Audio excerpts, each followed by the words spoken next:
போனதுக்கு அப்புறம் எங்களுக்கெல்லாம் என்ன பண்றதுன்னே ஒன்றும் புரியல. எல்லாரும் செத்து போயிடலாமான்னு கூட நினைச்சோம். பெரியவங்க பண்ண தப்புக்கு இந்த புள்ள குட்டிங்க பாவம் என்ன செய்யும்? இந்த புள்ள குட்டிங்களெல்லாம் இருக்கிறதையா விட்டுவிட்டு நாங்க மட்டும் செத்து போறது முட்டாள்தனம்னு தோணுச்சு. அப்படியே டவுன் பக்கமா போய் திருப்பூர் பனியன் ஃபேக்டரியில் வேலை பார்த்தோம். நான் ஒரு பக்கம், என் தம்பி ஒரு பக்கம். என் தங்கச்சி எல்லாம் இங்க வாழ்ந்த வாழ்க்கைக்கு அதுவும் வேலை பார்த்துச்சு. இப்படி ஒவ்வொருத்தரும் ஒவ்வொரு வேலையா பார்த்துக்கிட்டு இருந்தோம். ராத்திரி எல்லாம் தூக்கம் வராம நடந்த சம்பவம் எங்களை தொந்தரவு பண்ணிக்கிட்டே இருந்துச்சு. ஆனாலும் நம்ம வாழணும், இழந்த கௌரவத்தை திரும்ப கொண்டாடணும்னு கடுமையா உழைச்சோம். நாளாக நாளாக எங்களுக்கு அந்த டவுன் வாழ்க்கை பழகி போச்சு. குழந்தைங்க வளர்ந்து ஸ்கூலு படிப்புன்னு வந்ததும் எல்லாம் மறந்து போச்சு. திரும்ப இங்க வரணும்னு எங்களுக்கு தோணலை. ஆனா மனசுல ஒரு உறுத்தல் மட்டும் இருந்துகிட்டே இருந்துச்சு. நம்ம ஆத்தா வாழ்ந்த வீட்டை இப்படி போட்டிருக்கமே. ஆத்தாவும் கணவர் அடிக்கடி வந்து அட சண்டாளைங்களா, நம்ம வாழ்ந்த வீட்டை இப்படி குட்டிச்சவரா போட்டிருக்கீங்களேன்னு புலம்பு. கடவுள் புண்ணியத்துல சொந்த வியாபாரம் பெருசாச்சு, வாழ்க்கையும் வசதியாச்சு. நாம வாழ்ந்திருந்த வீடு பாழாகி கிடக்கக்கூடாதுன்னு எல்லாருமே சேர்ந்து முடிவு பண்ணி அந்த வீட்டை கட்டுறதுக்காக இப்ப வந்திருக்கோம். நம்ம பிறந்த மண்ணில் வீடு கட்டி வாழ்றதும் அந்த மண்ணிலே சாகிறதும் சந்தோஷமான விஷயம் இல்லையா? அதுக்காக தான் வந்திருக்கோம். சரி விடு தனசேகரா, உன் நல்ல மனசுக்கு எந்தவித குறையும் இல்லாம புள்ள குட்டிங்களோட நல்லபடியா திரும்பி வந்துட்டேல. இனி வீடு கட்டுற வேலையை பாரு. என்னால முடிஞ்ச உதவியை நான் உனக்கு செய்யறேன். என்னோட இன்னொரு வீட்டை பூட்டு போட்டு தான் வச்சிருக்கேன். வீடு கட்டி முடிகிற வரைக்கும் நீங்க அங்கேயே தங்கி.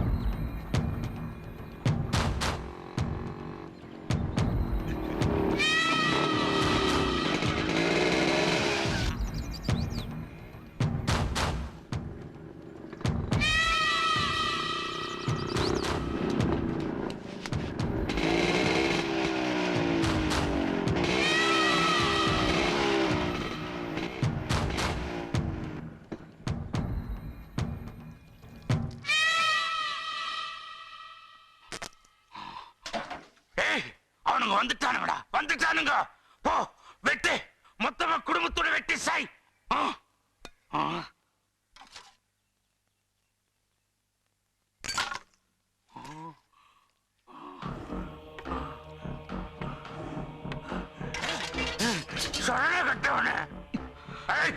சோறு கேக்குதாடா உனக்கு? சோறு நீ வெற்றியா இல்ல நான் வெட்டணுமா? எங்க எப்போ யார வெட்டணும்னு எனக்கு தெரியும். பாரு இப்ப பாரு. அதான் அதான்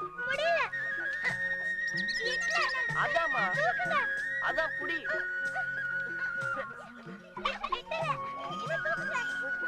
அதான் பாரு, புடி நல்லா. அதான்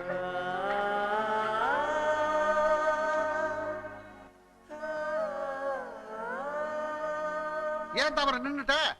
கொடிக்காக்கா, நீங்க கொடிக்காக்கா தின்னது எது பார்த்தது எது? வா வா, எனக்கு வேணும். வாங்குறேன்ல வா. டாய், எதுக்கு அதை போட்டு அதட்டிட்டு இருக்க? நீ வாமா. நான் வரமாட்டேன். எனக்கு கொடிக்காக்கா வேணும்னா வேணும். ஏய், எல்லாம் உயரத்துல இருக்குல்ல, வீட்டுக்கு போய் தொரட்டு கொண்டு வந்து புடுங்கலாம். வா. நான் வரமாட்டேன். எனக்கு இப்ப பிடிங்க குடிக்க முடியுமா முடியாதா? ஏய், இப்ப வரையா இல்லையா நீ? பிடிச்ச பிடிவாதம் தானே என்னைக்கு மசிஞ்ச. நடிக்காத, கண்ணுல ஒரு சொட்டு தண்ணி. நீங்க ரொம்ப செல்லம் கொடுத்து வச்சிருக்கீங்க. நீங்க ரெண்டு பேருமே ஏன் செல்லம் தாண்டா. நீ அழாதமா, நான் வரேன். இப்ப எங்க போறாரு? அழாதா இப்ப என்ன? இந்த புள்ள கேறதுக்கு காரணமே கொஞ்சம் அவ்வளவுதானே. கொஞ்சம் இரு பாத்துக்கிறேன். சரி, கொஞ்சம் கொஞ்சம். டேய் வாடா. அப்படியே மேல ஏறு. எது? ஏற காய் வச்சு கொடுக்கணும்ல. ஓ, ரொம்ப செல்லம் கொடுக்குறீங்கன்னு சொன்னா இது கொஞ்சம் ஓவர் செல்லம் தான். ஆமா, உன்னையும் இப்படி செல்லம் கொடுத்தா வளர்த்தான். ஒழுங்கா உட்கார்றா. டேய் நீ வா. அண்ணே வாடா, ஏறா மேல. இந்த வந்துட்டேன். அண்ணே, எப்படி ரெண்டு பேரும் மெதுவா. இது பாத்துனே அண்ணே. சாக்கிட்டே புடிச்சுக்க. பாத்துடா. மெதுவானே. கொஞ்சம் என்ன? பிடிச்சுக்கோ. அண்ணே எட்டலண்ணே. கொஞ்சம் தாமரை. வா அங்க கூடியா. பாத்து. நீ ஏறு. எப்படி மேல ஏத்த போறீங்க? ஏறு. சின்னங்க எப்படி? புடிச்சுக்க.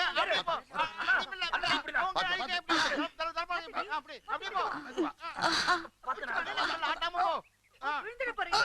பாத்து. நல்லா உட்காந்துக்க. அப்படி என்ன குடிக்காக்கா வேணும் உனக்கு? பாத்து. பாத்துடி. தம்பி சூதானமா உட்காந்துக்க. பரிதா. எட்டுதா. பாத்து. அப்புறம் எட்டுதா. லேட்டா இருக்கா? பரி பரிதா. பாத்து. பாத்து.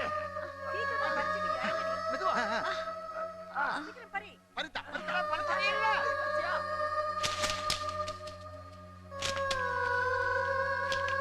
சின்ன வயசுல ஓடி புடிச்ச நித்தம் கபடிகள் ஆடி ஜெயிச்ச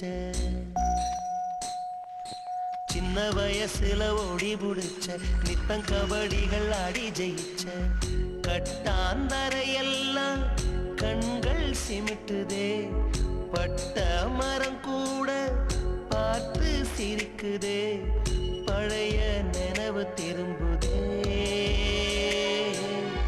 பாவம் மனசு ஏங்குதே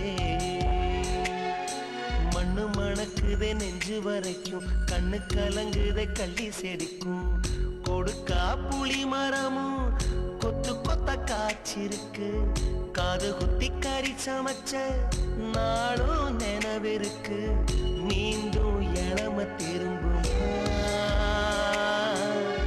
முதிர்ந்த உறவு போக்குமா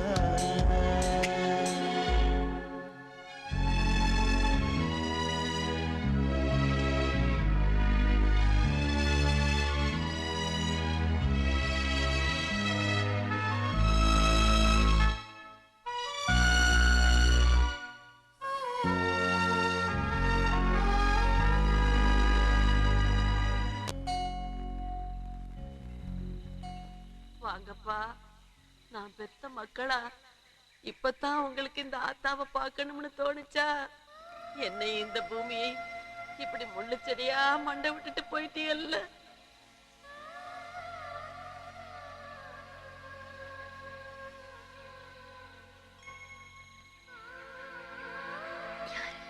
பாட்டியோட சமாதி.